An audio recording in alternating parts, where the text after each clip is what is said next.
All right, everyone, I want to welcome you so much to the League of Women Voters How to Run event. Thank you so much. We're really excited by the crowd we've got tonight. And thank you for coming out in this cold night where it might snow tomorrow, which I'm very excited about.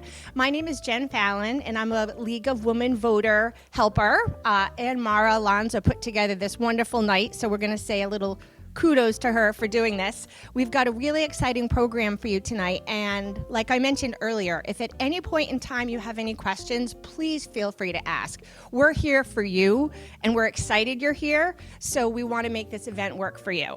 So, as you may or may not know, our town of Wellesley has a very decentralized form of government. We have our hardworking staff who work during the day, like to call them the daytime government. And my favorite quote is from Tom Harrington, the town's lawyer, who called those of us who serve on boards the nighttime government. And both teams are wonderful to work with and work really well together.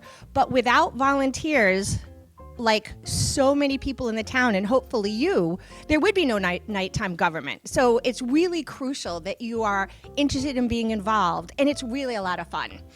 Just really briefly, so you're like, well, does that woman, has she ever run for anything? In 2017, I ran for town meeting in my precinct of H. Didn't have a lot of funds for postage, so I walked all of H. H is big. H is really big. I printed postcards. I had a ball walking along all the streets, getting to know the areas, and I was lucky enough to win. So I have been on town meetings since 2017, and I really, really enjoy it. I also tried to run for the select board. That is a much bigger task. I had a treasurer, I had a website, I had fundraisers. I did lose. Lisa only did beat me by 1,000 votes. I got 1,000 votes, she got 1,000 votes, but it was an amazing experience. And I saved all my signs, and I do say I would like to run again. Maybe not this year because my son's a junior and he's getting a little busy with college, but it was an amazing experience. So win or lose, you really can't go wrong. So we've got Wellesley Media very wonderfully in the back corner recording this. So this is going to be available for viewing on Wellesley Media, and we'll also have it posted on the League of Women Voters of Wellesley website for you to share with your friends, your family, your children, or just for yourself to look back at another time. Now, I'm going to just briefly take you through the agenda for tonight. What we're going to do is we're going to have a wonderful overview by another very involved town member, Beth Sullivan Woods, who's going to talk more in detail about how Wellesley town government does work. There's a wonderful, there it is, that is the chart. So I have to tell you all, in 2015, just to back up for a second, I came to this room just like you did, and Mara Alonso was here, and she talked about how to run for something, and I looked at that and I went, oh my God, I don't understand it. Don't we just have a mayor? I'm from Rhode Island, and all the towns I lived in Rhode Island, if you wanted to vote on any of your town initiatives, you just showed up. You all fit in an auditorium, you raised your hand, and you put your hand down. I learned that in Wellesley, if you want to vote on the town initiatives, you have to be a town meeting member. There's 240 people, 30 people from each 8 precincts around town who vote. So that spurred my interest in running for town meeting because I thought, gosh, I have opinions. I want to share. I mean, I don't know what I'm doing, but I'm willing to listen, and I like to learn. So that sign I really just love because it just kind of spurred the interest in the town. It's not just a mayor making decisions. So not that there's anything wrong about mayors, but just we're different. Let me step back and just explain a little bit about the League of Women Voters. We are a grassroots organization of women and men dedicated to voter rights and voter education. We've been around for over 100 years and have been a leader in working to ensure that citizens have a role in making democracy work. It is our mission to promote political responsibility through informed and active voter participation in government, and also to study and influence public policy through education and advocacy. The League is a nonpartisan group, which means that we never endorse specific candidates. As mentioned, though, we do study issues, and we will take stands on issues after years plus of work of studying the issues. We always welcome new members to join our work, and you can do so by visiting our website at lwvwellesley.org. And I think I jumped around a little bit. I apologize. My caffeine level is a little low. So what we're going to do is after Beth, we're going to have our wonderful town clerk, Casey Cato, who is going to take us through the nuts and the bolts of how to run, because you can really run a little campaign, a huge campaign. You can ask her questions. Casey knows all, and she's brilliant, and she's very kind. And then we're going to have a panel with Beth, myself, and hopefully one of our other very dedicated town volunteers, Michael Duartenzio, who is rushing back from Seekonk, Massachusetts as we speak. We'll talk a little bit about the rules we've had, and you can ask questions. And as I mentioned, at any point in time, please feel free to raise your hand and ask questions. So I'm kindly going to introduce to you, I'm going to introduce to you Beth Sullivan Woods, who has kindly offered to give some of her very spare time to us and walk us through Wellesley town government. Thank you, Jen, and welcome everyone. It's so nice to see this room have a great audience. I wasn't sure how many people would be engaged tonight, the night before a snowstorm. So I got asked to pinch hit and tell you a little bit about how our government works. So the chart looks complicated. Our government's not complicated. We have an executive branch, which is town meeting. Town meeting, as Jen alluded, has 240 elected members. So the town is divided. If you see a map, there are 8 precincts, pretty evenly divided by population. And each precinct has 30 individuals that are elected to represent them. 10 are elected each year unless somebody drops out, and then there's 11 or whatever. But there are 30 people, so 240 in total, that convene once or twice a year. Always at the very end of March, the last Monday in March by statute. And generally, I'm looking at the moderator, they meet for about 6 nights. And the meetings generally go from 7 o'clock to 10 o'clock, during which that body is responsible for reviewing and approving or declining the key business of the town annual operating budget, special financial issues, the purchase of land, so big zoning changes, acceptance of significant gifts. So big things that go on in the town go to our legislative body. The legislative body also meets for important time-sensitive issues, approving the financing of something so we can go out to bond. So for the schools, approving construction packages or approving designs so that we can be ready to approve construction in the spring. So it's a commitment of, I would say, generally you should plan 2 meetings a year. One is usually 4 to 6 nights in the spring, and then a couple nights in the fall. And usually it's 2 nights a week, could be 3 nights, depending on how things are running. So does anybody have questions about town meeting? Has anybody been to town meeting? Excellent. Is anyone planning to run for town meeting? Okay, yay. So running for town meeting is amazing. You're representing your neighborhood and bringing their voice to life. They call you. They can call you before something comes up to let you know how they feel. And it's really important to be visible in your neighborhood. Let people know who you are. Let them tell you what they think. You may agree or disagree, but you're representing not you, you're representing your neighborhood, okay? And you will meet other amazing people in your neighborhood and in other neighborhoods. And often what happens is at town meeting, you'll discover that you're interested in other specific issues or specific parts of town government. And that is our executive function in government. So our executive function, in this crazy looking, like somebody took a can of spaghetti and threw it against the wall, are the blue circles are things that we residents should think about. The blue circles are elected members, okay? And this is the time of year where you would choose to become elected or try to become elected. We have 11 elected boards. And I think of our executive branch as organized by centers of excellence.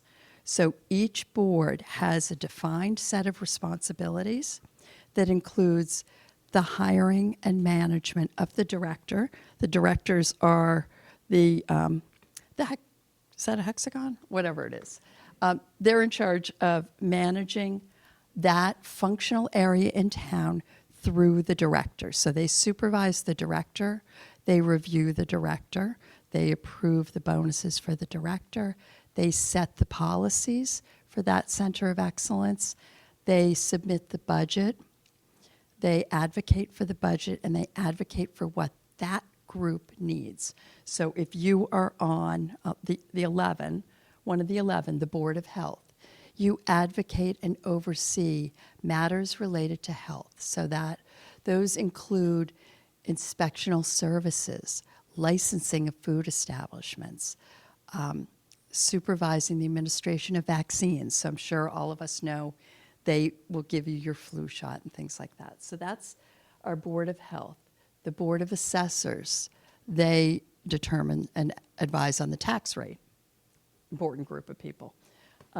Board of Public Works, they oversee everything at the Department of Public Works. So everything from plowing, landscaping, maintenance of our roads, maintenance of the dump.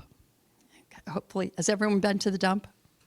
So they are the people that are making money at the dump. The Housing Authority, they are an interesting board, unlike our other boards, because they are partially elected within the town, and they also have appointments by the governor. They oversee the Housing Authority property, Barton Road, Morton Circle, so that's our low-income housing. Natural Resources, they oversee all of our parklands, all of our kind of natural resources. Library Trustees is unusual on this chart because they have 6 elected board members. Most of the others have 5. Okay, Board of Assessors has 3. They oversee our 3 libraries, our online library resources, etc. Recreation Commission oversees all of your recreational activities. They don't own any land, they run programs. Okay? Planning Board, they have a 5-year term, and they are responsible for recommending and administering zoning. Okay, so if you're building a large house and you're going for large house review, or you want to advocate to change the zoning on your parcel, or the town is looking at changing zoning, that's the planning department. And school committee, I'm sure, how many people have seen a school committee meeting? So the school committee manages the single largest budget in this town. They oversee our public school system and the budget associated with that.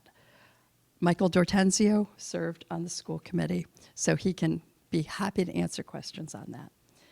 The select board oversees matters of money and safety, police, fire. They are charged with delivering a balanced budget to town meeting to opine on. So while each of the independent boards oversees their area of specialty, they collaborate with each other, and they collaborate with the select board to bring a responsible budget that allows the town to pass a balanced budget every year. And we have to pass a balanced budget by law. If we're out of alignment, we have to go for an override that may pass or may not pass.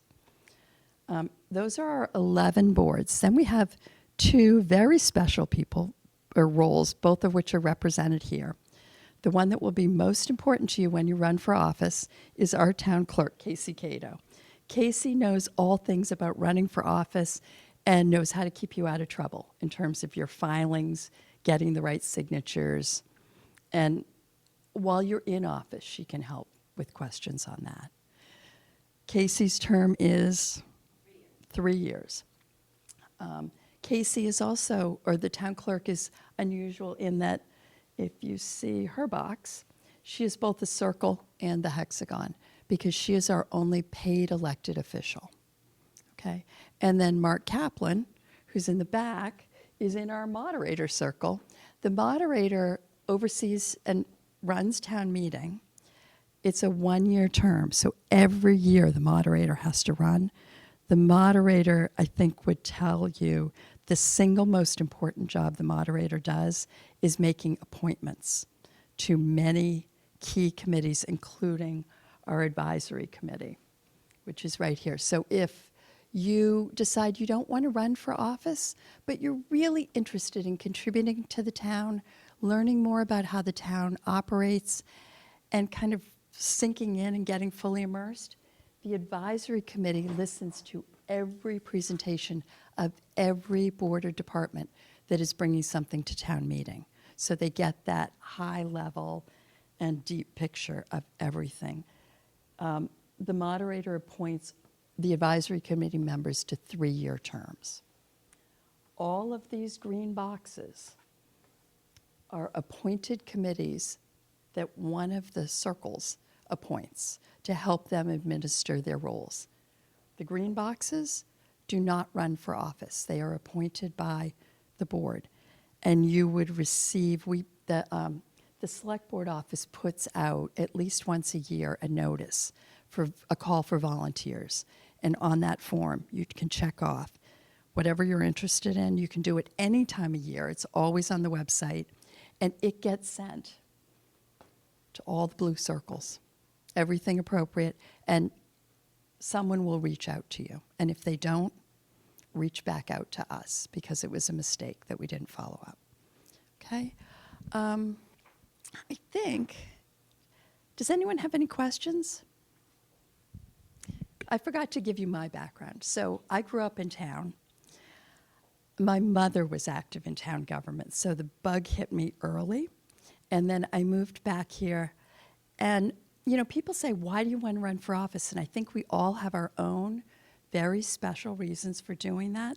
But I think the big thing is we all want to help give back to the town and make the town a better place.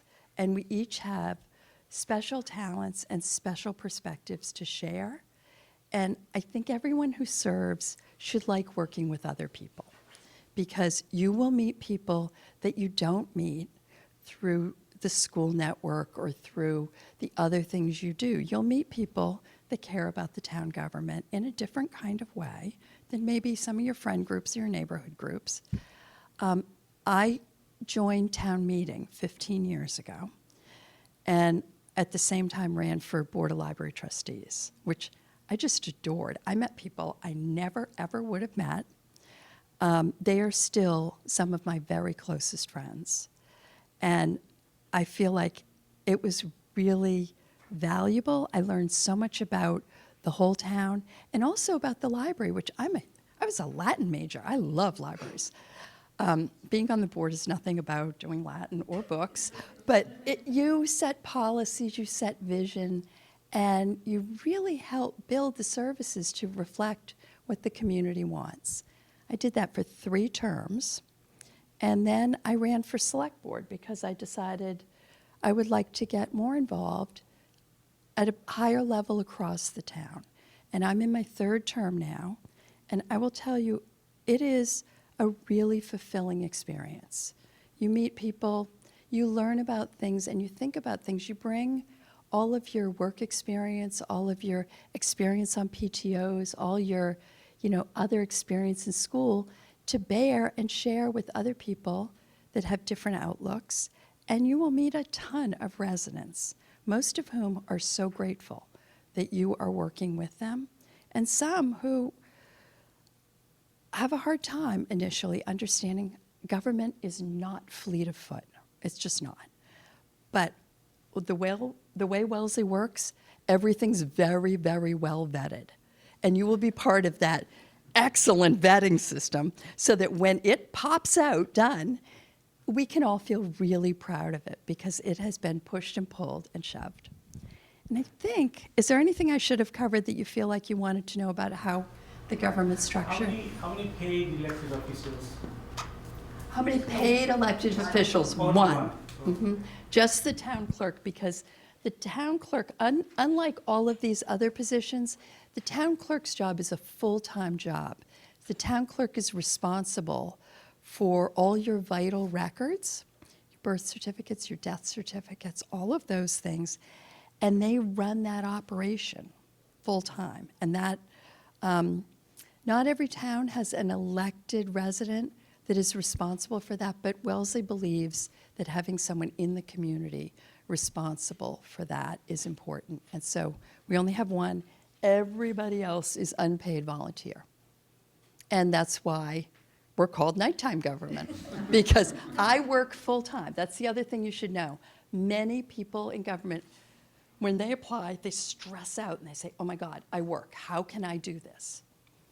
Government isn't a volunteer job. First of all, we do it because we can make time, but we work so that we have some available opportunity. So it generally, government meets at night. Some boards choose to meet at 8 a.m. or they choose to meet at lunch but they work it out amongst themselves, okay? So you shouldn't be afraid that because you work, you can't run. Working brings more skills to bear, and we are fueled by the expertise and talents of our residents. Wellesley's gifted. We have a lot of expertise in town, and it would be a shame to waste it because people thought we couldn't accommodate their schedules. Thank you so much, Beth. Beth gave us so much wonderful information in such a wonderful, succinct, and coherent manner. But you might think, gosh, what did she say? I forgot. So the League of Women Voters every year puts out this local election candidate handbook, which is amazing. We have some hard copies here tonight. It's also available on the League of Women Voters Wellesley website, which is lwvwellesley.org. And it's got great information in here. And I'm also going to maybe make a bold statement. If you go on to the town website, which is wellesleyma.gov, you can see emails for the boards. And if you had a big question that maybe none of us could answer, you could always try reaching out to that board. I'm sort of speaking for all the board members. But if you were interested in running for school committee, say, now granted, we do have Michael who could speak to that, or DPW, say, we don't have anyone from DPW, you could always try reaching out to them and saying, I'm just a little curious, I'm thinking of running. Everyone is in this together, so knowing the people on the boards that I do, they would embrace your question and really try to help you. So I know for me, how much time does it take and when is really one of the crux of the questions because everyone is really busy. So I just wanted to speak to this, and we've got some for everyone tonight. And what I'm going to do now is introduce our wonderful Casey Cato. I have been very lucky to work with her during elections. She sometimes needs volunteers because elections are a big job, and I've never worked with anyone more organized, more kind, and more calm. And Casey knows everything there is to know about the town and how to run. So I'm going to turn you all over to her capable hands. Thank you. So, good evening. Hi, I'm Casey Cato. I'll do a little bit of background real quick. We moved to Wellesley in '92. A year later, had a kid, a baby. Same year as Michael was born, because my daughter graduated with Michael. So I've known you for a long time, Michael. So and got involved in the schools, did the PTO thing, and then during those early years were when we were building schools. So the Sprague, there was this big Sprague debt exclusion. There was another vote for Bates and the middle school. Actually, I got involved when the middle school failed. And so that was how I entered this whole world of town government. Yes, the first middle school project failed. So, but not by a lot of votes. Right. That process started a long time ago, and it failed, and then it passes. So that's how I entered the world of town government. And then joined town meeting, was a town meeting member for about 12 years, was on school committee for 6, and then became the town clerk, which has been great. And as it was mentioned, it's the one elected paid position, so I'm kind of daytime government and nighttime government. During the day, I'm running an office, and I'm very lucky in this town that I have wonderful people like Jen and Diane and Michael who will come help work at elections. And Bonnie's been helping out too. So we have these elections, we have over 100 people working to support elections this past fall, actually since March, September, and November. And you know, we could not do it without all the people in town helping, because it does take a village to run an election. So that's a lot of my time during the day. I'm involved in nighttime government, supporting town meeting. And then part of this also during the daytime is we support elections, which includes supporting the nominating of candidates, which is why you're all here, and then the election process. So, see what did I write? Okay, so as Beth went through, our government is very much dependent on volunteers.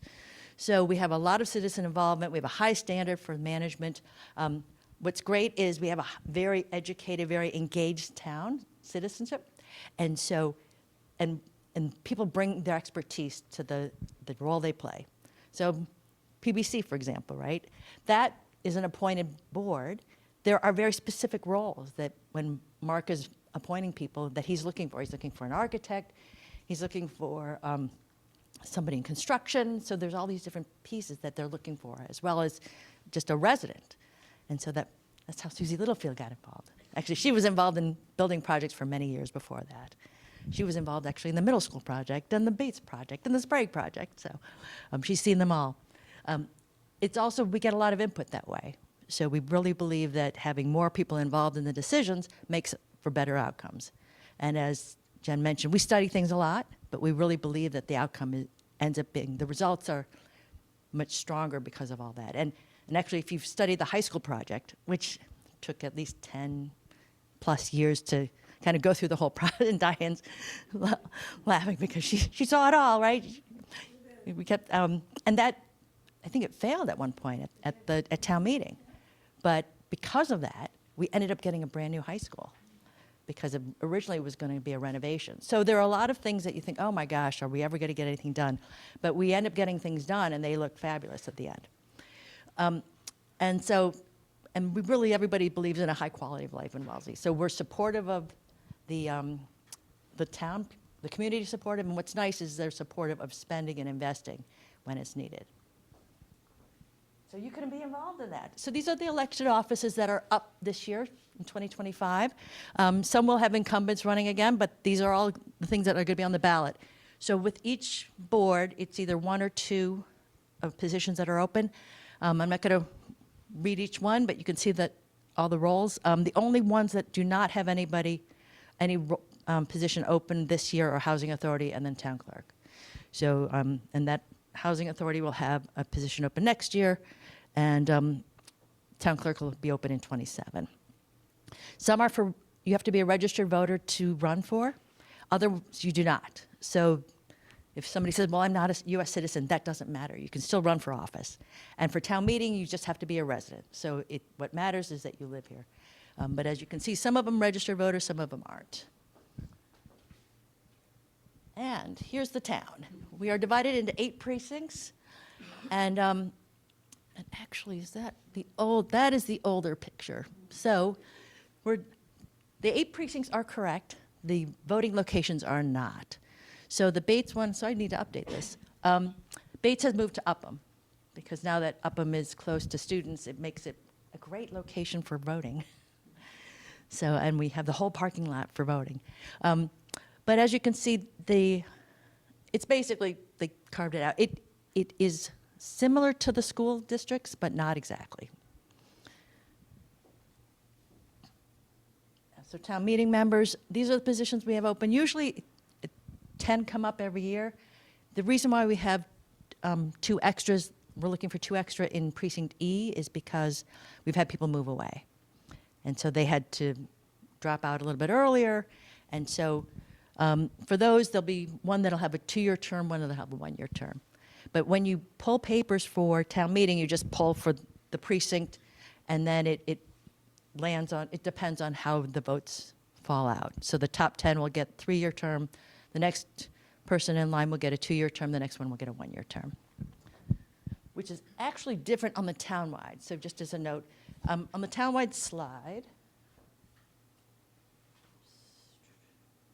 there are 2 positions open for school committee. One is a 3-year, one is a 1-year. And that is because it is finishing up Catherine Mywick's term, who moved to Arizona. Okay, so the election process. If you're running for townwide, it's 50 signatures of registered voters. Actually, everybody has to come to my office and pull papers. You sign the book. That becomes public record. And we give you the papers. And it has to be, there's a lot of rules with elections. And so it has to be a double-sided nomination form. So you'll pick it up from us, you'll fill it out, and you collect signatures from registered voters. We recommend getting more than 50 because people will sign it who may not be registered voters, but they're really enthusiastic and supportive of you. So get extras. Casey, yes. moving up to town hall, could you mention where you'll be found and when? Sure. Yes. Like, we are moving on December 19th. So up until December 18th, you'll find us at 888 Worcester Street, Suite 140. So we're on Route 9. If you make the U-turn at the hockey rink, and then the first entrance there. And then from the 19th to the 25th of December, we will be closed for moving. And then on the 26th, we open up at Town Hall, which we're very excited about. Those 50 signatures should be unique signatures, right? 50 signatures, unique, yes, yes. So 50 different registered voters from Wellesley, yes. I mean, I cannot sign for 2 different persons for the Oh, same. no, you can sign for as many as you'd like. You can sign for as many as you'd like, but the signatures they bring back, they have to have 50 separate ones.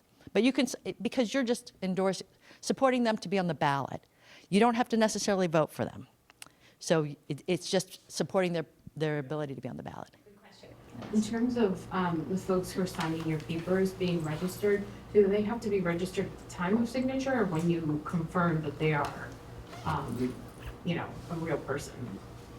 So it needs to be by the time they're a real person. I mean, when you bring the papers back to us, when we're certifying it, we won't know when they we will know when they register, but we won't know what date they signed your papers.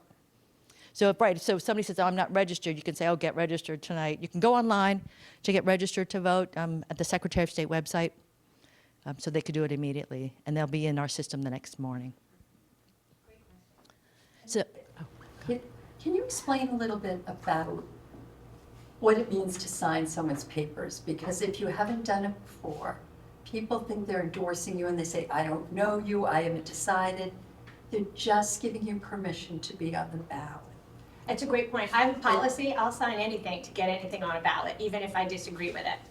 It's a great point. Yeah, it's just getting them on the ballot. So some people will have other people kind of just to efficiently get the signatures in. You're not endorsing them. You're just saying, I believe you have the right to be on the ballot. and so and everybody has their own policy, right, in terms of whether they sign or they don't sign, right? My personal policy is I'll sign anybody who asks me. So, but in the office, different people have different policies. So I know some people in my office who will say they won't sign for anybody just to make it fair as well. So, but it does not mean they're going to vote for you. It just means that they're helping you get on the ballot. So for town meeting, the incumbents, it's a much easier process. All they have to do is send a letter of intent that they want to run again. And so that process has begun. And then for new candidates, it's 10 signatures in your precinct. So if I'm in precinct D, so I needed to get 10 signatures from precinct D. For that, we really recommend you get your neighborhood's the best place to get it because they most likely live in your precinct. When people start to go beyond that and ask other friends and so forth, please make sure you get a lot of extra signatures because we've had people come in with 20 signatures and 15 of them are from other precincts. And so, and especially when you're dropping it off on the last day, that becomes more of a problem. Is there, I know that, with voting, there are places where you can't do electioneering. If you stand in front of a Whole Foods and ask for signatures, is that okay? Or are there places where you're not allowed to sort of solicit? So the legal answer is if it's a public space, you are allowed to gather signatures.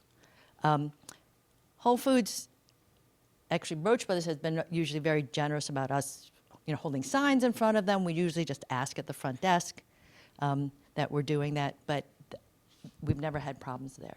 Can I recommend the If you go to the dump on a Saturday morning, Okay. Right. yeah. The dump were public meetings that are happening. Right. So when advisory meets in person, there are a lot of them. So you can get a dozen signatures likely. So go places where people are meeting in person. They understand the nomination process. And I think our moderator has his hand. Yeah, as the person who holds the one-year term office, I've spent more Saturdays at the RFD probably than anybody in town. But I just want to mention, although it's a public space, they do ask that you go into the office and register, so that they know that you're there.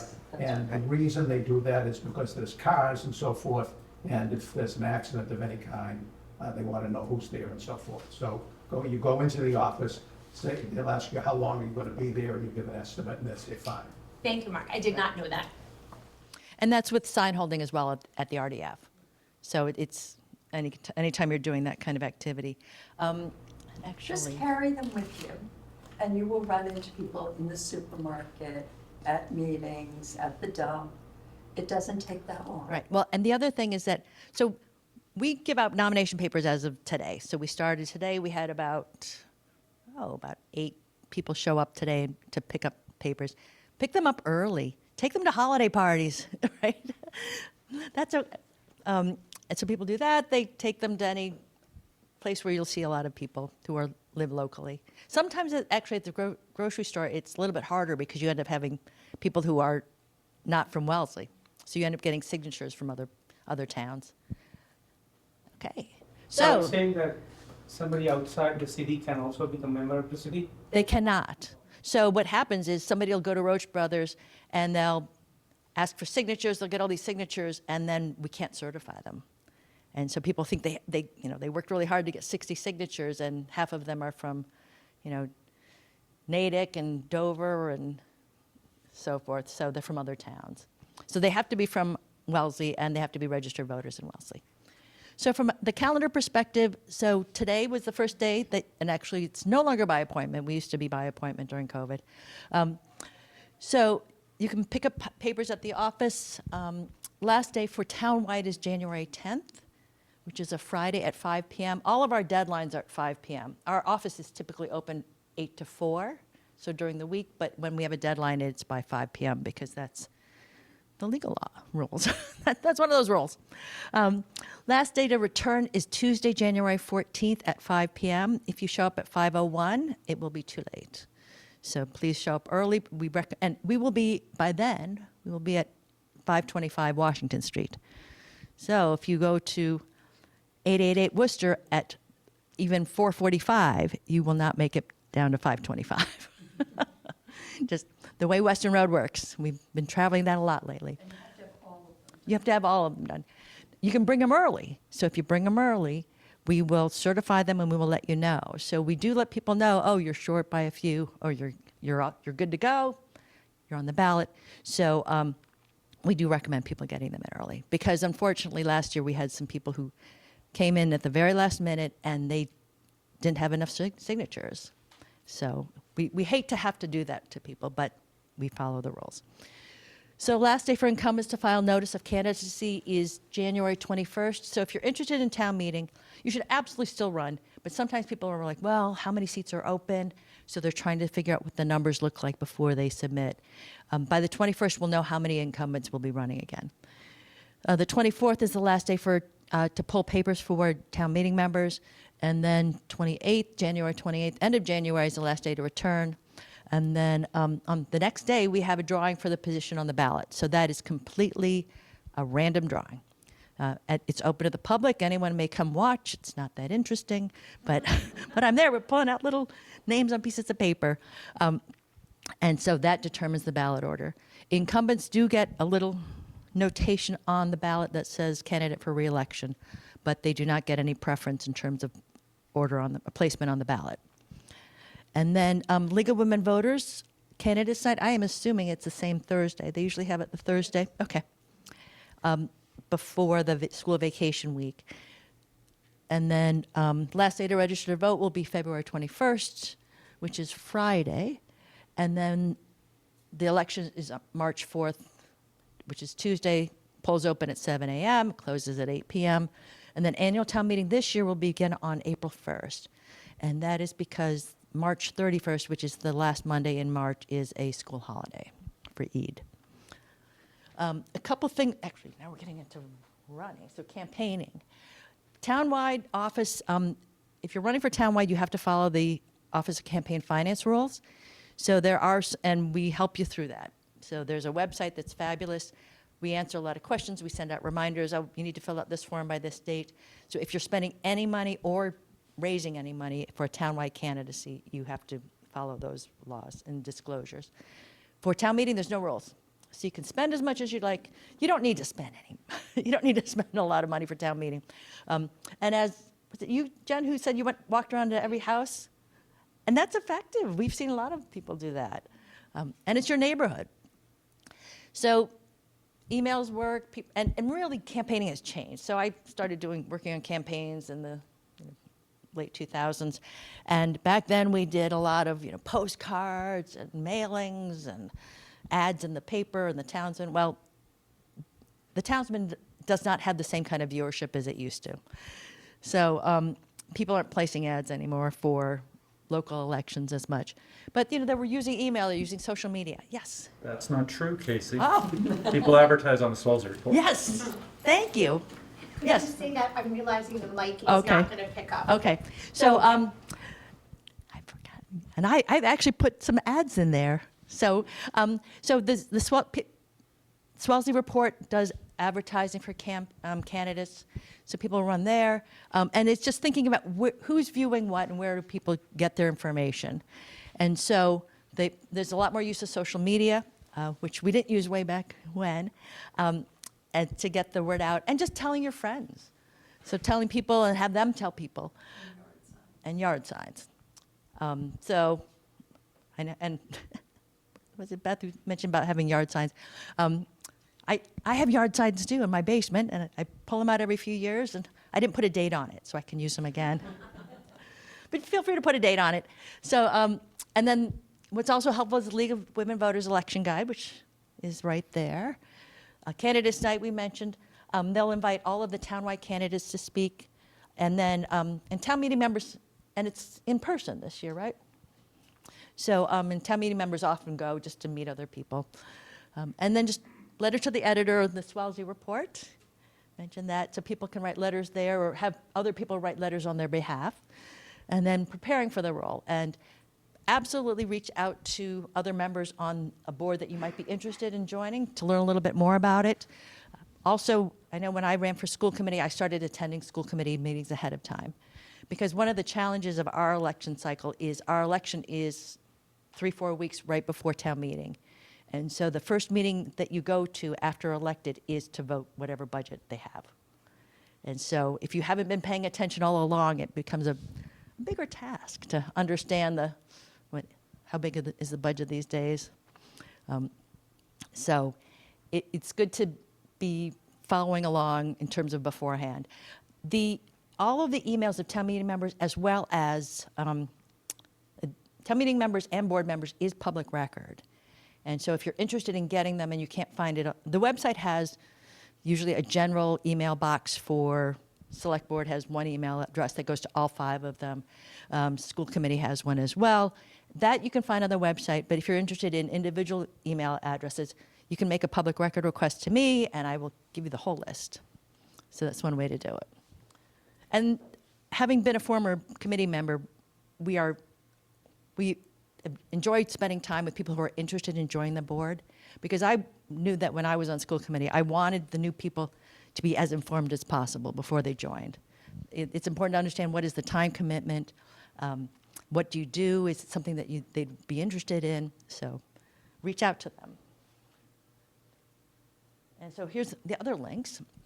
The League of Women Voters website has information on the elections, as well as the town website. And tomorrow I will be posting the candidates. I'll put the handbook on my page as well. So if you do wellesleyma.gov/elections, that will take you to the elections page, and then click on local elections. And there's a bunch of information on how to run for office, the candidates that we we have openings for, as well as the calendar. And my office is also, we're here as a resource, so if people have questions along the way, you can email us and we'll get back to you right away. So that is it for that. Does anybody have any questions? So, does it happen that, I have two questions. First question is, does it happen that some seats are uncontested open? Yes. That, Okay. so we end up having probably more seats that are uncontested than are contested. And fortunately, in the last election we had every seat was at least, I have this one on. So in the last election, we had somebody running for every seat, which is great, because then you have people who are interested in running. Not that people can't be write-in candidates, but I always find that it's better to have people who actually are really interested in it. What sometimes happens when we don't have enough candidates is people can get in, especially with town meeting, they'll come in, get in with like 2 votes. Somebody, a couple friends write them down, and they end up being a write-in candidate. And some of them are a little bit surprised by it. So before you write in anybody, ask them if it's okay. And my second question is for school committee. Can an individual which is not elected official can also contribute or volunteer to contribute for the city? For school committee, Say, I'm not an elected official. Okay. And I'm a volunteer. So can I contribute as part of the school committee? Or it has to be always school, elected official? so the school committee, and actually that might be a better question for Michael when we get to the panel. The school committee is always looking for input from the residents, whether you're on the committee or not. So I know that, having been on that committee, but Michael can probably speak to that more. If you're looking specifically. I do know that there's a lot of other opportunities to get involved in other committees as well, because there's many, right, and they may have special working committees, subcommittees, task force, ad hoc committees. We have lots of names for committees. Just to build on what Casey said, which is a great point, we have a lot of committees, and we are very citizen-driven. I'll sort of say we're fiercely small d democratic here, because there are literally hundreds of elected officials, which is not something you would see in many places, so it's very easy to participate. I think, as Casey said, the school committee welcomes feedback through advisory groups that it has. It has citizen speak portions at its meeting, both at the beginning and the end. But the difference between being a citizen contributor, voicing your opinion at a meeting, and being on the committee is only the people on the committee get to vote. So ultimately, there is a forum for you to provide your input as a citizen in person, via email. Maybe we'll, at the new town hall, have hybrid Zooms set up. But in order to actually make the decision and decide how tax dollars get spent, you have to be elected to the board. So the reason I asked that question is, I work with Craig Mack. So we run a nonprofit called nextgenkids.ai. We teach artificial intelligence across, Massachusetts. So Craig Mack is one of the advisor for us as Okay. well. So I work with him. Okay. That's why, I'm not sure if I'll be kind of an elected official, but I can still contribute if at all I Right. can contribute. And just to mention, there's also school councils at each schools, and there's the PTO leadership at each school, which certainly provides a lot of input. But thank you. You're already volunteering. Okay. Were there any more questions for Casey? Okay. So now we're going to introduce the panel, and I am going to introduce myself first, only not to be rude, but I thought of a question that you all might have had in your head that I know I had. You're thinking, or maybe you're thinking, if I run for town meeting and I win, you're saying I need to vote on a budget within 3 weeks, which can sound a little daunting. So I forgot, as part of my resume, to mention that I was a 4-year member of advisory. Advisory is also known as the finance committee, although I probably never would have joined if I knew that, because I did not think of myself as a finance person. But what advisory does, and does so well, and Mark does an exemplary job of selecting a wide range of people, is they hear from each and every department in town about their budget, and they ask questions. They ask questions with an eye for what will town meeting think? What is a question town meeting might have? Well, I might understand that, but if you're new to town meeting, you might not understand that. So there's both their meetings that you can watch, and I admit it, I love to watch all our municipal meetings. They're my podcast. I put them on. I watched you guys last night. I heard the great call out to our first responders made me cry because our first responders in town are amazing. But anyways, you can watch advisory meetings, but also what advisory does is they put together a report. You can get the report in paper or you can get it online, however you prefer to read, and it takes you through the whole set of motions and articles for town meeting. You will have that and you will be able to review that before you go to town meeting. Now, you might not have it. It's a tight turnaround because we have one of the earliest town meetings, I believe, in Massachusetts. Our comparable towns tend to go a little bit later. So we have an election, we've got a few weeks, and then we're right back at work. But what's lovely is when you're at town meeting, those boards are going to be presenting to you as the town meeting members. You have the ability to ask questions there. You have your documents, and I'm not just saying that. It made me feel confident in what information I was taking in, processing, and it made me feel comfortable in voting. So I just wanted to mention that that is a component that town meeting members will have, and you have many opportunities to ask questions and get clarifications. Mark is great at letting town meeting members ask questions so that they understand, and he does an amazing job, although I don't understand why you stand up the whole time. I do just want to get you a chair.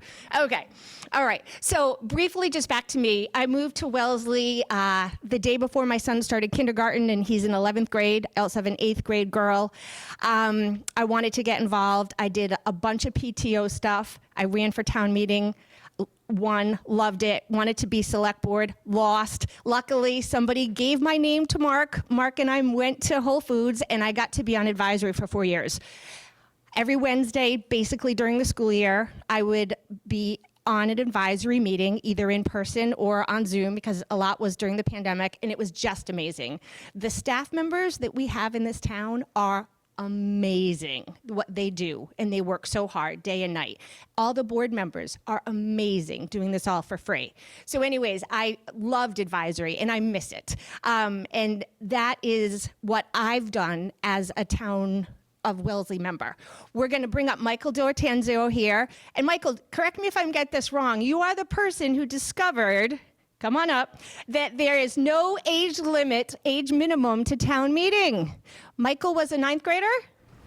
10th grader, maybe, something like that. 10th grader, when he ran for and won town meeting. Michael has also been a school committee member, and he's currently a National Resource Committee member. And he's also a lawyer, so he's got a really great, see, there's so many different people. I'm a project manager, I'm more left brain, you get a lawyer, you get a right brain. That's what makes the government work. Everyone brings their different strengths. We're gonna bring up Beth Sullivan Woods, who, as she gave us her resume, but she's done library, she's done schools. No, not schools. Sorry, that was your mom. Child through the school. That was your mom. That was your. Successfully to college. That was your mom, right? My mom Your did schools. your mom did schools. I'm starting to look like And now she's a select board. So we're all three going to sit up here, and we're going to have a little conversation, and we are looking forward to hearing from you guys. Okay, so I think because Michael very kindly rushed up here from Seekonk, would you be able to go first and kind of take us through Michael D'Ortanzo 101?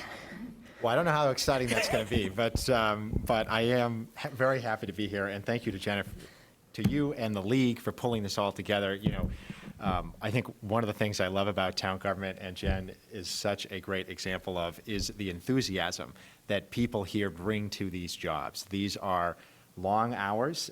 They are generally unpaid, with one exception, and yet people enjoy doing it. And one of the reasons that I think we enjoy it so much is because you get to meet people across town government from a wide variety of professions and professional backgrounds, of family contexts and histories in town, who you would never interact with otherwise in a town of 30,000 people. And so for me, that's been really a joy. You know, I grew up in this town. My dad grew up here. My grandfather came here from Italy. So we've been here a long time.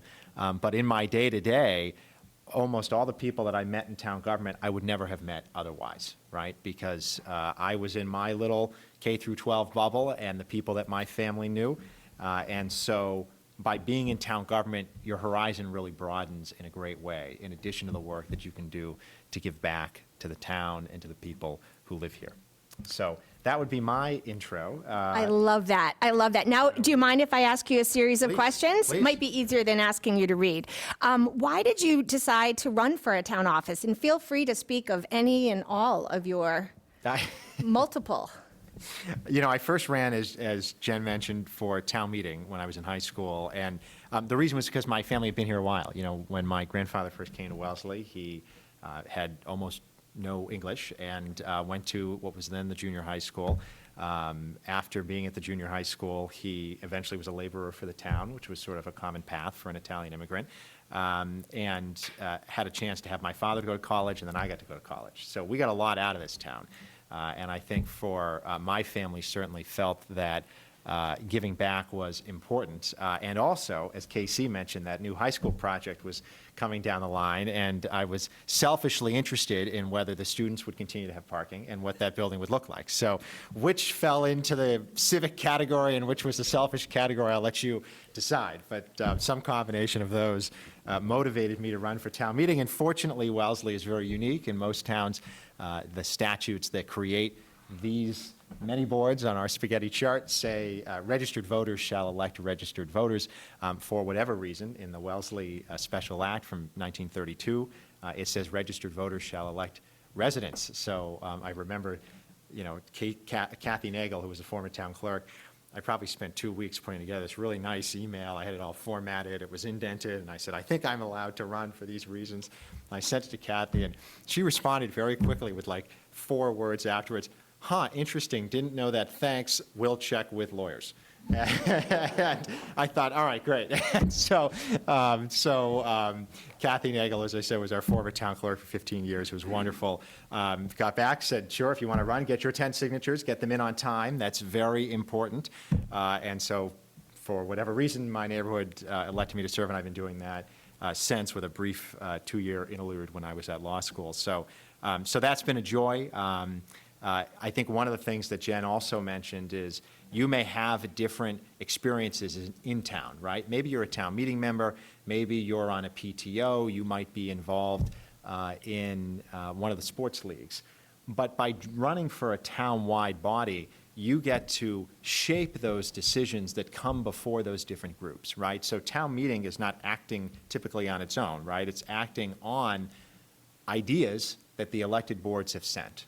Right? Oftentimes, if you are, say, on a sports league and you're trying to figure out whether you can rent a certain field and does the policy allow you to do that, you could also run for the elected board and write the policy. And so that was what motivated me to run for school committee and then both for the Natural Resources Commission, because there were some ideas that I had been a town meeting member for 5 or 8 years, and there were some ideas where I thought maybe I have something that I can contribute, and the way that you can really do that at a high level is to run for one of the blue circle, Beth, I think, boards, right? Blue circle boards, and have your voice heard. So that would be my context. And you've been on a great selection of boards, I would say, from town meeting, then NRC, and then school committee, which is very involved. Would you just be able to give the audience an idea of time commitment? It's a great question, and this is one of the ones where I don't want to dissuade anybody, but I also want to be honest about the time commitment that comes with certain boards. And so, you know, I think Beth will have plenty to add on the select board side, but certainly I'd say there's 3 committees in town that are the most demanding: the select board, the school committee, and as Jen knows, the advisory committee. 2 of those are elected, the select board and the school committee, and there's reasons that those take up the most time. The school committee oversees more than 50% of the town budget. They are responsible for over $100 million in spending. If you look at it, you know, all-inclusive insurance and other costs. And the select board is in the center of that chart for a reason. They're kind of centrally coordinating everything. They're making sure everything the bills get paid, the numbers add up, employees are reviewed, right? So they're sort of gatekeeping all of the individual boards. So those boards, the school committee and the select board are going to be the most demanding. And that is, I will say, difficult to do with working full-time. Beth balances it very well. I don't know exactly how she does it, but it can be difficult because it's very busy. The other boards, I would say you absolutely can serve on working full-time. All of those are topic-based boards. So I'm on the Natural Resources Commission. I had an interest in trying to expand the amount of parkland that we had in town. So I ran for the Natural Resources Commission. I'm currently chairing that board. Very manageable to be able to do while working full-time. So I'd say you can manage any of them working full-time. I know very experienced people who do it, but I would say make sure to give it some thought if you're running for school committee or select board in particular. Could you get a little more nuts and bolts? Like how many times a month does the NRC meet?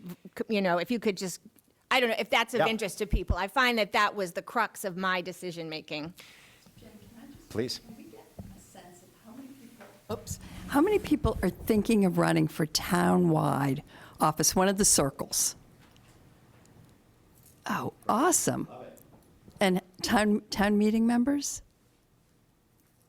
Awesome, nice mix. Thanks, because that'll help us with time That's a commitment. very good mix. A good question, Beth. And so I would say it varies on two particular facets. So one is the type of board. So if you're on a board that is not the school committee and the select board, you're probably going to meet twice a month. That's a standard pattern. Twice a month, could be a couple hours in an evening. As Jen said, the Board of Assessors, they meet at 8 a.m. because that's what works for their schedule, right? But twice a month. School committee and select board are scheduled to meet twice a month, but there are often special meetings for things that pop up. So that could be 2 or 3 times a month, maybe 4 times a month in town meeting season. What I would say is the most time-consuming is not the service at the board meeting itself. It's all the other ancillary parts of the job, right? So one of the things you'll do is you're often a liaison to other boards and committees, right? So when I was on the school committee, I was also on the Playing Fields Task Force, the Sustainable Energy Committee, the 900 Worcester Street Committee. There's a number of committees, right? And so in order for everybody to kind of keep in touch, you will be asked as a board member to say, okay, there are these other things going on in town. They're kind of related to our policy area. So we want you to be the liaison to follow up, keep track, and report back so that we don't miss anything. Usually, you put your hand up for that, right? It's not a requirement of the job, but if you're interested in one.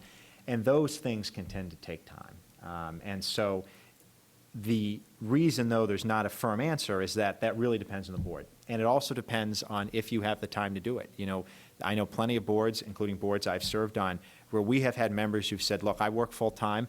I really can only commit to the board meetings. I'm committing to coming fully prepared to those board meetings, and they have been fabulous board members. And so it's really, if you're elected to a board, it's really figuring out within your colleagues, how do you share the work and how do you work together as a team? And I have not found a situation yet where folks haven't been able to work it out in a way that's worked for all of the members of the board, whether it's all 5 or all 3. I think that's such a great point, and I'm just going to interject here so I don't forget with my 52-year-old brain. As an advisory member, for instance, I was a liaison my first year to the Council on Aging and the HR board, which met once a month. My last 3 years, I was a liaison to the school committee. And so I was responsible for knowing what was going on with the school committee meeting. Now, did it mean I had to attend every school committee meeting in person? No. And here's where I think technology is really helping us. I was able to watch those meetings either live on Wellesley Media or watching them at my leisure when they were recorded. And then I would be in the loop so that I could report back to advisory. So I'm really glad you mentioned the liaisons. The select board, the school committee, those all have liaisons. I can't speak for sure about the other boards. There might be a few others, perhaps, maybe like sustainability. So, so that is something to keep in mind. That's a great question.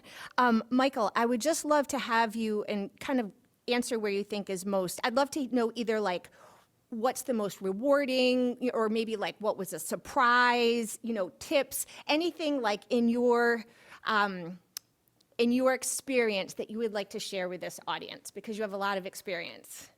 Well, I appreciate that, Jen, and I certainly don't want to cut off Beth if she has anything to add on this topic, but Okay, perfect. So I'd say two things. I'd say one, in running for office, don't be afraid to be specific about your ideas.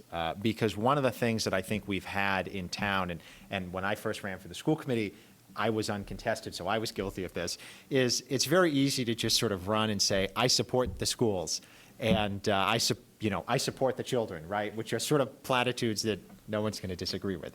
But it doesn't distinguish you as a candidate. And I have found that people really respond well to some specifics that candidates put out there that they can respond to. Even if people don't agree with every position, there's a lot of respect that people have for staking one to begin with. And so that's just a recommendation that I put out. I think that's helpful for candidates, particularly if you're a first-time candidate trying to get your name out there, by having a position that can generate some traction. The thing that's most surprising, I would say, is twofold. So one is the most rewarding thing, a take on surprising, is when you're working on a school project, Casey knows this well, and then you drive by that school. And you're on your way to work, you're on your way home from work, and that's a rewarding feeling because you know, and I know we have a permanent building committee member here, you know that you played a part in helping to get that built. And you can look at the window that might have been this size, but is instead this size, and the location of this room that was going to be over there, but you had it be moved over here, right? Because you believe that that was going to be better for whatever purpose that building's trying to serve. That is really the most rewarding part of the job, and has really been a treat, I know, for all of us who've worked on facilities projects, and there's been a lot in town recently. The thing that I would say perhaps has been the most challenging, and this is not a bad thing, is people in Wellesley are happy to speak their mind. And so, so this is a town of well-educated, very intelligent people who will let you know what they think. Now, that's a good thing, because what you do not want to have is a community where people are afraid to share what they think. That's going to lessen the discourse, and it's also going to mean that you're going to get worse outcomes. But when you're running for office, have the thick skin going into it. And know that in all of these cases, it has never been personal, right? When people disagree with you, it's because they have an ownership stake, they have a property value, they're a community member, right? Just as much as you on this side of the table may have. And so going in knowing you're going to get that feedback and being okay, recognizing it's not personal, I think is helpful to get off on the right foot. That was wonderful. We're going to be asking Beth similar questions, but I thought I'd pause here to see if anyone had any specific questions for Michael before we moved on. And it's okay if one pops up later. Okay, thank you, Michael. So Beth, you also have a very similar and nice range of town meeting, library trustee, select board. I'd love if you could just share a little bit about the why you decided to do this as a working mother. Not an easy job to be a mother, never mind a working mother. So I grew up in this town. I think this is one amazing town, and it has changed a lot from when I also went to Wellesley Junior High School, and now it's the middle school.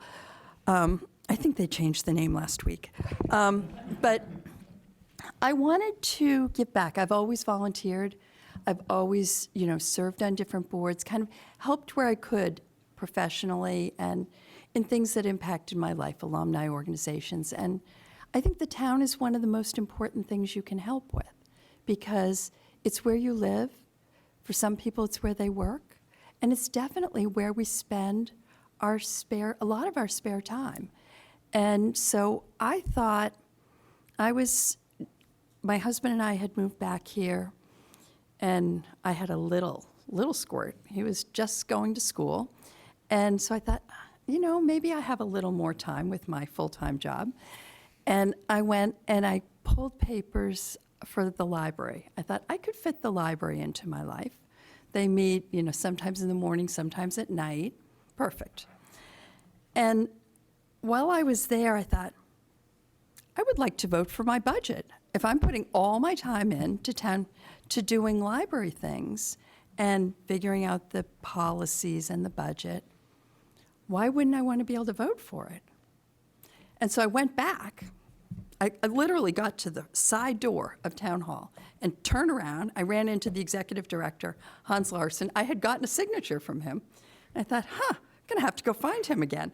I went back and I pulled my town meeting papers, and it is definitely an amazing thing to do. You don't, it's tough to be on a board and not be able to stand up and present your budget at town meeting without being introduced by someone else.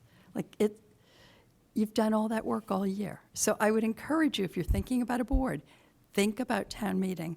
You're going to have to go to town meeting anyway to be there for your budget. And so it's good because you've collaborated with a lot of the other boards and you've gotten to know the issues.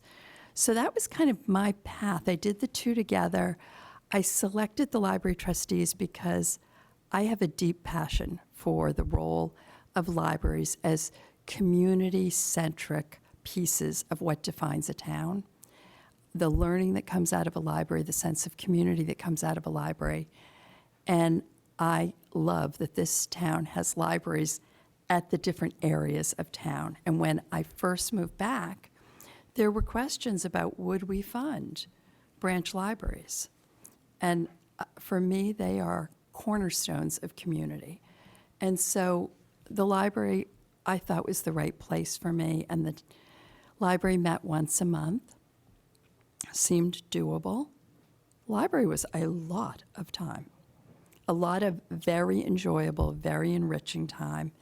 And it was a place where you could figure out what the community wanted because they were there in front of you. I mean, so many people go through the library that they tell you what they want. And so I did that for 3 terms and decided I'm going to try the select board because I had worked with the select board a lot. We'd been through a very challenging discussion around whether we wanted the spaghetti chart as a decentralized, what I call center of excellence organization. I believe in that chart. So I thought if I believe in that chart, I should join that chart in another way to help kind of understand what that facilitation and coordination is about. And it's been another amazing, amazing experience. And I second everything Michael said. You meet people you would never have met. You understand issues you weren't even thinking were issues, and you can help your neighbors. You can hear a problem and bring it to people that can make decisions about it. And helping your neighbors understand how to unpack their problem, get it the airtime, and figure out if there's a solution or not is a really gratifying feeling. And it may not be an issue you care at all about, but it's important to your community. Oh, thank you, Beth. Now, I watched your meeting from last night, and I watched you ask some great questions when the Board of Assessors was talking about should we have the same tax rate for commercial versus real estate. So are you able to give, and you didn't just think of those questions, you must have gotten a packet and you needed to be prepared for your meeting. Are you able to advise how many hours a week you're putting in on your homework? I'm putting you on the spot. I'm putting you on the spot. There's this secret thing that happens when you're on the Board of Selectmen, or the Select Board. You get what's called Friday night mail. It's not like you've got mail. It's like this. And it's a lot of 2-sided paper on every single item we're going to talk about. So if we are licensing a restaurant, you get all their paperwork, all of it. Like they fill in a lot. You got, last night we did applications. The town receives 25 marathon bibs that we can award to nonprofits. The nonprofits can get a runner and raise $5,000. I got one for my organization. Yeah, and so we get applications, and we get all those applications in our packet. And so it's a good amount of reading, thinking. There are questions that you get while you're reading it that you kind of check with your neighbors about, check with your friends, go to Roach Brothers, talk to people about, call the staff and ask them, does this really mean that somebody really want us to think about this? And so I think it's about a day. It's several hours of work a week for that. And then you, on the select board, we have kind of 2 liaison tiers. We have liaisons with boards and committees that we appoint. So they're a hexagon underneath us. And so we have a little bit more responsibility for appointing them and facilitating their needs. And then we liaison with the other circles to understand what the issues are that are coming up so that as we evaluate budgets, or if there are issues coming up in a lot of the circles that are the same, we can help bring people together or help identify funding opportunities or things like that. And those boards, so I tend to liaison with a lot of the circles. And I do a mix of, Jen, what you discussed. I go to some of the meetings, I watch some of them, and I often call the board chair, or I call the green square, the department head, and say, what's going on? Do you need anything? What are your issues? How can I help you? Is there something that our board should be thinking about for you? Or do you need help figuring out where to go to a different circle or square? And that is, it's at least 10 hours a month, at least, but probably more. And then there's a big chunk of people calling, writing, intercepting you when you're out, that want to talk about what they saw in a meeting. They want to talk about what they heard at somebody else's meeting. They had an idea. They want to know, have we thought about it? And that's, I don't know how to quantify that. That is my most favorite part of the job, though, finding out what people want. And I do a lot of work with our business community. It's an important part of town. And so I take time to walk around town, visit our merchants, hear their issues, and help share with our staff what I'm hearing, because they're in the office a lot and they're not. Corey, I'm looking at Corey, who is our assistant executive director. It was an awesome day when Corey got hired because I was by myself as the business liaison. And we hired Corey, and Corey's now the point person for kind of facilitating economic development. But we're a team. So we are daytime and nighttime, or daytime and daytime, on the street and in the office. But it's really terrific to be able to have those interactions. I don't know how to quantify it because I enjoy it. Oh, Beth, thank you so much. I'm wondering if anyone has any questions for Beth. All right, Beth, would you like to leave the audience with any of your tips, tricks, surprises, any pearls of wisdom you'd love to share? I would say if you're running for office, call the board members for the board you're running for. Meet them. Ask them what they're working on. Ask them what are the good parts. Ask them what are the hard parts. Ask them how long it took them to ramp up. Because it's a ramp up. When you first join a board, it's a lot more time. I don't remember that amount of time. My time is a lot, but it's different than that first drinking from a fire hose. That goes away, and it becomes more something that you incorporate. So talk to them about it. And if you're curious about other boards, talk to them. There are many people in this town that have served on boards and committees.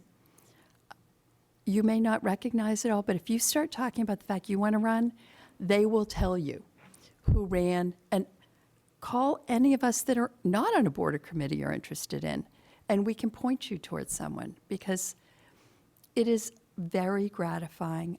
It is a lot of work, but it is fulfilling work.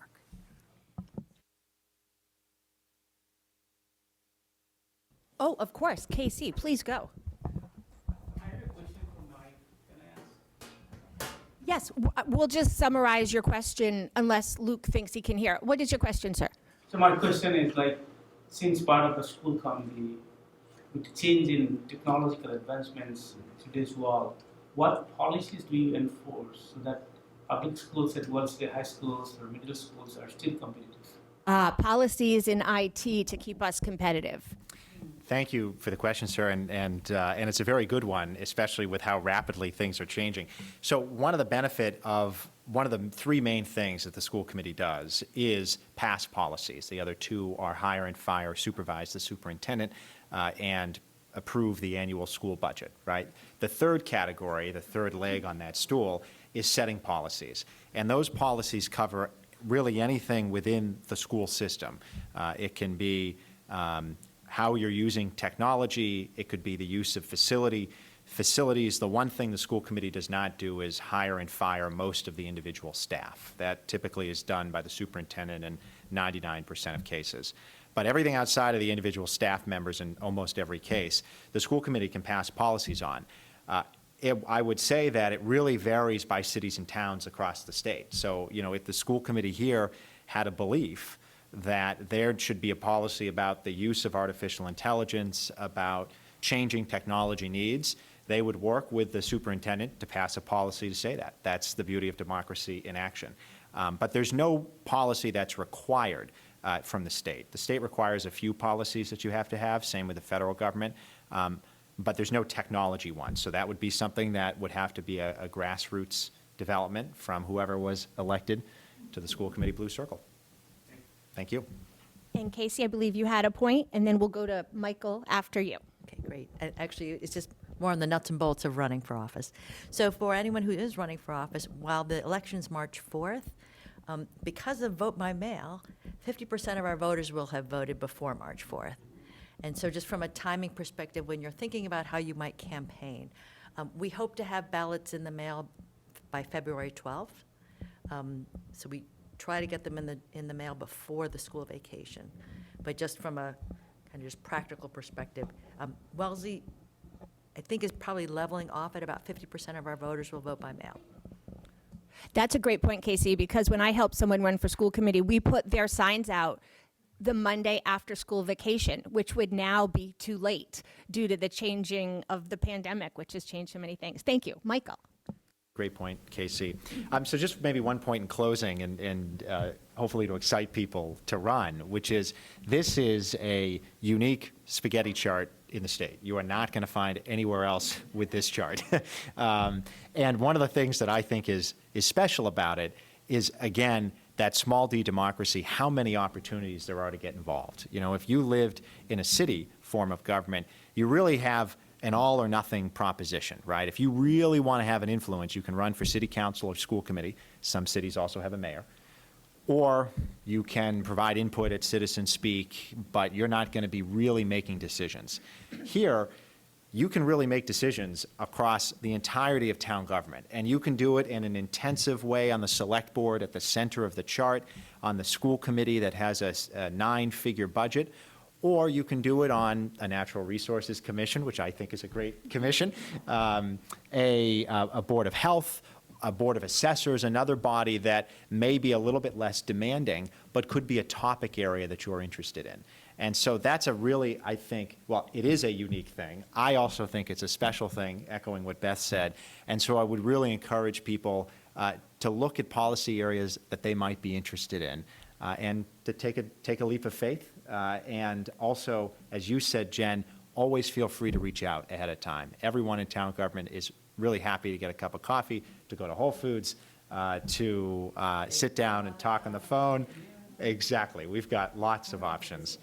And so don't hesitate to pull papers, to reach out. I think that's the message that I want to leave. That's wonderful. In addition to being moderator, I am a panelist. I just wanted to say a few things because I did share a lot about myself, but I do want to put in my biggest tip, and it took me a while to learn this.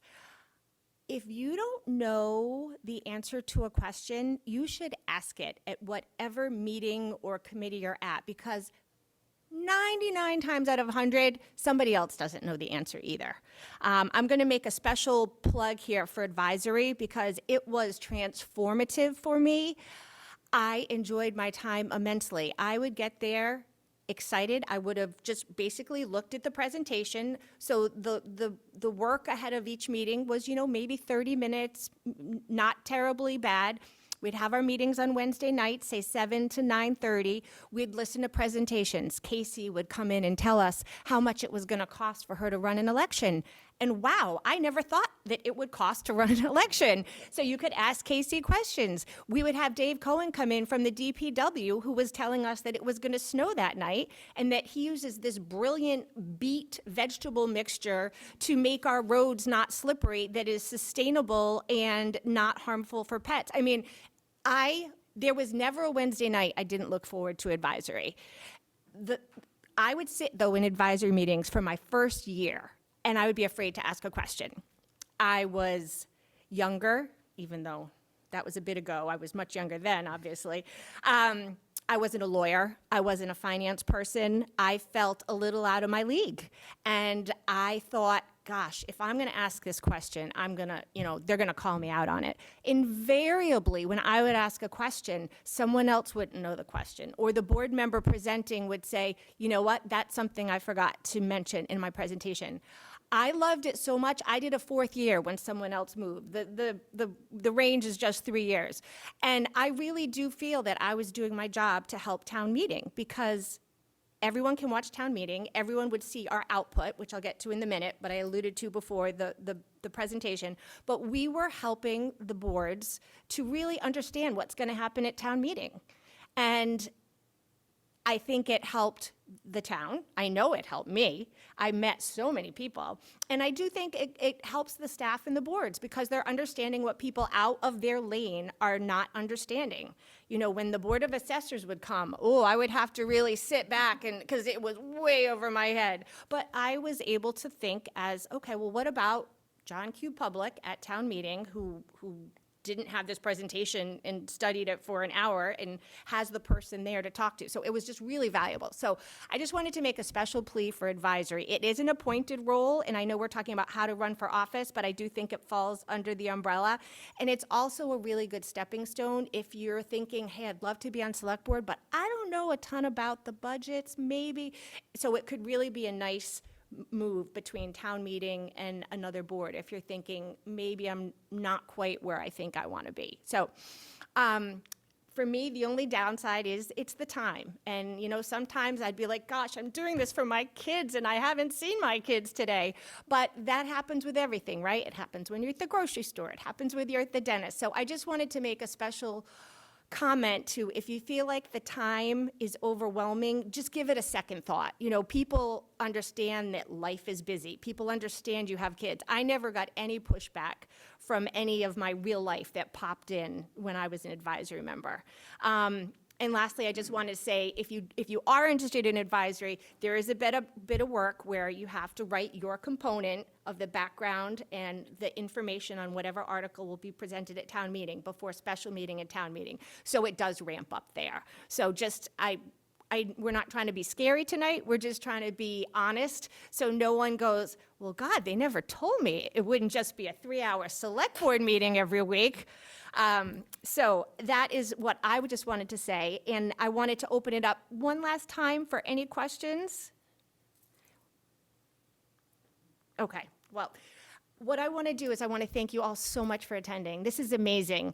Not to compare to last year, but we only had one person last year, and they were from Newton. So this is amazing, because the poor guy could not run for anything in Newton. But Anmara told me she saw him and he got involved in Newton. So, and we also I want to do a special call out to our president, the League of Women Voters, Bonnie Notham. In her second term here, Bonnie works with the whole League of Women Voters volunteer base, an amazing group of people to put together programs and information. Bonnie, I don't know if you want to say a little something. We're really grateful that the League continues to do all this work year after year. One thing that I want to say is that one of the reasons to run, of course, is to be able to do something that you're proud of. And if you would like to do something that you don't have to run for and that you can be very proud of, please join the League of Women Voters and get involved, because we, men, women, everybody, we're really reaching out to the high school students. We could use as much help as we can get. That's amazing. Bonnie, thank you. We want to thank Wellesley Media and especially Luke for recording, Casey for taking time out of her busy schedule to come here nighttime and daytime. And I want to thank Beth and Michael, who kindly gave of their time in their super busy schedules. Please come and find us anytime. We're really grateful. And I really hope somebody here moves to pull a paper, and good luck. Thank you, Jen, for organizing this.